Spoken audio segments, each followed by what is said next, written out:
নমস্কার বন্ধুরা, গ্রাম বাংলার রান্নাঘরে সবাইকে স্বাগত।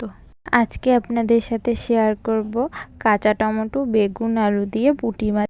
আলু ও কাঁচা টমেটো লম্বা করে কেটে রেখেছি ও পুঁটি মাছে নুন হলুদ মাখিয়ে রেখেছি। এবার কড়াইয়ে তেল দিয়ে দিলাম, খুন্তি দিয়ে তেলটা চারিদিকে নেড়ে নেব। তেল গরম হয়ে গেছে, এবার পুঁটি মাছগুলো দিয়ে ভালো করে কড়া করে ভেজে নেব। এক সাইড হয়ে গেছে, এবার আরেক সাইড উল্টে দেব।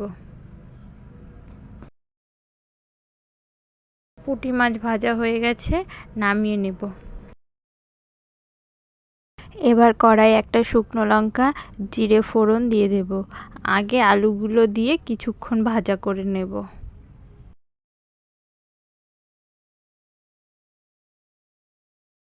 এবার পেঁয়াজ কুচি ও বেগুনটা দিয়ে দেব। এবার নেড়ে চেড়ে আলু ও বেগুন কিছুক্ষণ ভাজা করে নেব। এবার একে একে সব বাটা মশলা দিয়ে দেবো। পেঁয়াজ রসুন বাটা, জিরে ধনে বাটা, আদা বাটা, লবণ, হলুদ ও কাঁচা লঙ্কা বাটা দিয়ে দেব। দিয়ে নেড়ে চেড়ে মশলার সাথে সবজিটাকে মিশিয়ে নেব। এবার কিছুক্ষণ এটা কষিয়ে নেব।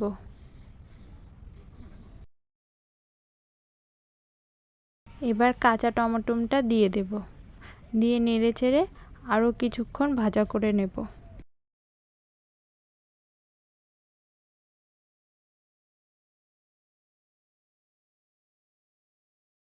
এবার পরিমাণ মতো জল দিয়ে সবজিটা সেদ্ধ করে নেব।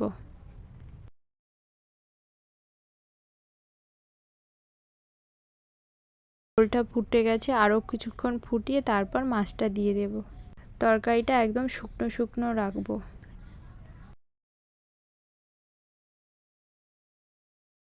এবার ধনেপাতা কুচি দিয়ে দেব।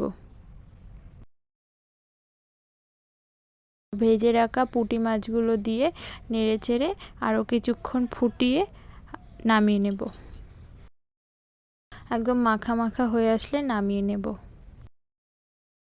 এইভাবে একবার কাঁচা টমেটো, বেগুন, আলু দিয়ে পুঁটি মাছের ঝাল রান্না করে দেখবেন, ভীষণ ভালো লাগে। আরও নানা রকমের নতুন নতুন রেসিপি এই চ্যানেলটিতে দেখানো হয়। তরকারিটা হয়ে গেছে, নামিয়ে নেব। ভিডিওটা ভালো লাগলে লাইক, কমেন্ট, শেয়ার ও চ্যানেলটি সাবস্ক্রাইব করে পাশে থাকবেন। ধন্যবাদ।